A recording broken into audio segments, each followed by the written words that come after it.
Setelah Manchester United mengumumkan nomor punggung Casemiro, berita yang mengatakan bahwa mereka tengah mengupayakan transfer pemain asal Brazil lainnya yakni Anthony kian santer terdengar. United bahkan dikabarkan sudah 2 kali memberikan tawaran tinggi pada Ajax. Namun juara Eredivisie belum rela melepas sang pemain. Jika itu beneran terjadi, katakanlah Ajax melunak, maka Anthony akan jadi pemain kesekian yang merapat ke Manchester United. Well, padahal kalau dilihat sejarahnya, pemain Brazil di Manchester United kerap mengalami penurunan karir. Beberapa dari mereka bahkan bisa disebut gatot atau gagal total. Mau bukti? Berikut daftar pemain Brazil yang bernasib buruk di Manchester United. Meraih penghargaan Golden Boy pada tahun 2008 membuat Anderson digadang-gadang mampu menggantikan Paul Scholes di lini tengah Manchester United. Namun apa daya, manajemen United hanya bisa berandai-andai. Kenyataannya Anderson tak pernah berada di level yang cukup untuk bisa menjadi penerus Scholes. Anderson mengawali musim debutnya dengan baik. Ia bergabung dengan skuad MU yang masih berisikan Wayne Rooney, Rio Ferdinand, Michael Carrick hingga Cristiano Ronaldo.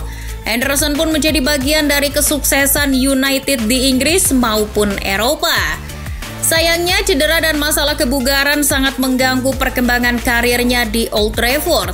Hal tersebut membuat Anderson kesulitan untuk kembali mengeluarkan kemampuan terbaiknya.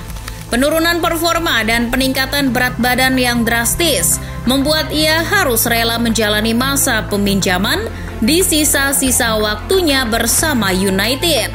Setelah dirasa tak mampu menemukan kembali sentuhan terbaiknya, Anderson memutuskan untuk pensiun di klub Turki saat usianya baru menginjak 31 tahun.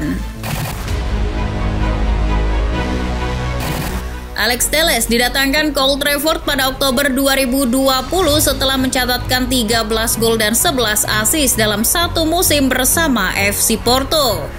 Telles didatangkan dengan maksud untuk menjadi pesaing kuat bagi Luke Shaw di sisi kiri Manchester United. Namun, rencana tersebut tak berjalan baik bagi Telles.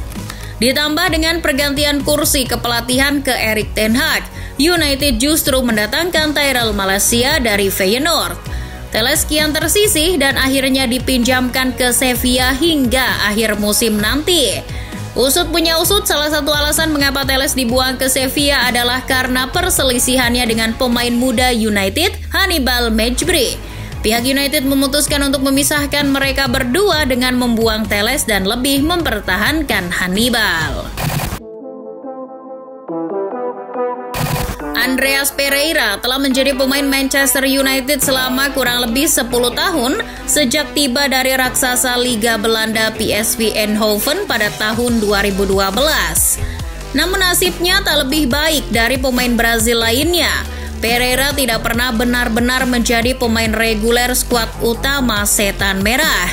Meski terkadang mencetak gol spektakuler yang membuat media-media Inggris menyamakannya dengan Paul Scholes, Pereira hanya menjadi pemain pinjaman abadi di MU. Ia pernah dipinjamkan ke beberapa klub termasuk Flamengo, Lazio hingga Valencia.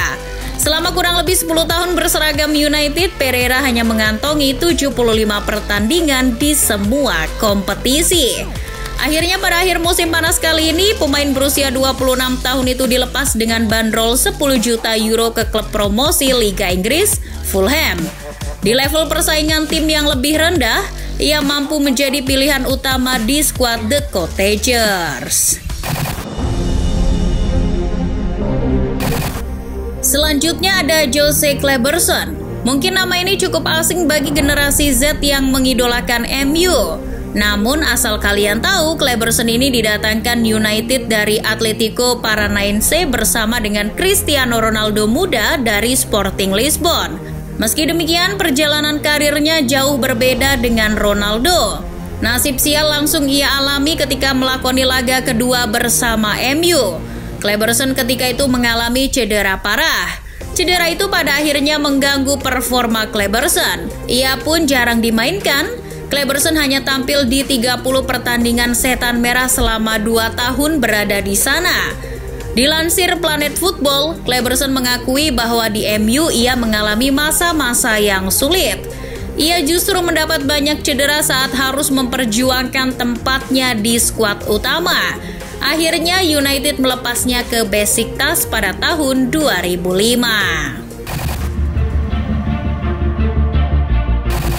Siapa yang tak mengenal si kembar dari Brazil, Rafael dan Fabio da Silva? Mereka berdua didatangkan dari Fluminense pada tahun 2008 silam. Beda halnya dengan Rafael yang masih terpakai untuk mengisi sektor bek kanan sepeninggalan Gary Neville. Fabio justru jadi pemain yang gagal mengamankan slot di skuad utama United.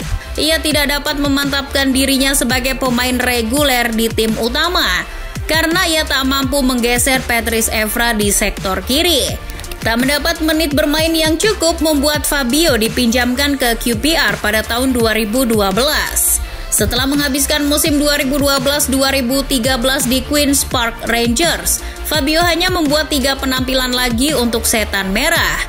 Total ia hanya mengantongi 56 pertandingan di semua kompetisi bersama United, sebelum akhirnya didatangkan Cardiff City pada tahun 2014. Kala itu Cardiff masih ditukangi oleh legenda Manchester United Ole Gunnar Solskjaer. Rodrigo Posebon dianggap pemain berprospek tinggi ketika bergabung dengan Manchester United pada 2008. Namun nasibnya apes ketika ia mendapat tackle keras dari Emmanuel Pogatetz di ajang Piala Liga. Setelah tackle itu, Posebon tak pernah pulih 100%. Setelah mengalami cedera yang mengerikan itu, ia hampir tak pernah tampil berseragam United lagi. Posebon hanya tampil 8 kali bersama tim senior selama 2,5 musim di Old Trafford. Kemudian ia kembali ke Brazil untuk memperkuat Santos pada 2010. Setelah dari MU, karir Posebon berantakan. Pada tahun 2018, ia sempat bergabung dengan tim asal Vietnam, Ho Chi Minh City. Namun ia malah dilepas setelah hanya bergabung selama 1 bulan. Setelah itu ia memutuskan untuk pensiun dini di usia yang belum genap 30 tahun. Frederico Rodrigues de Paula Santos atau akrab dipanggil Fred didatangkan Jose Mourinho dari Shakhtar Donetsk pada tahun 2018. Namun, Fred bisa dibilang paling mending daripada pemain-pemain Brazil sebelumnya. Ia tercatat masih menjadi andalan di lini tengah United hingga sekarang. Setelah mengalami tahun-tahun yang buruk, Fred sempat menjadi salah satu pemain kunci MU di era Ole Gunnar Solskjaer. Namun, Fred ini tipe pemain yang tak bersahabat dengan kata konsisten. 30 menit pertama, ia bisa menampilkan performa yang oke. Tapi 30 menit setelahnya, tak ada yang tahu. Pasti ada aja lawak yang ia pertontonkan di tengah lapangan. Meski sering menjadi pilihan utama Ten Hag, duetnya dengan Scott McTominay musim ini telah menjadi bulan-bulanan fans United. Maka dari itu dengan datangnya Casemiro, fans berharap rekan senegaranya itu bisa mendongkrak performa Fred. Dan semoga saja Casemiro tak meniru tingkah kocak Fred di lapangan. Tidak justru ikutan melawak dan menjadi pemain Brazil yang bernasib buruk berikutnya di Manchester United.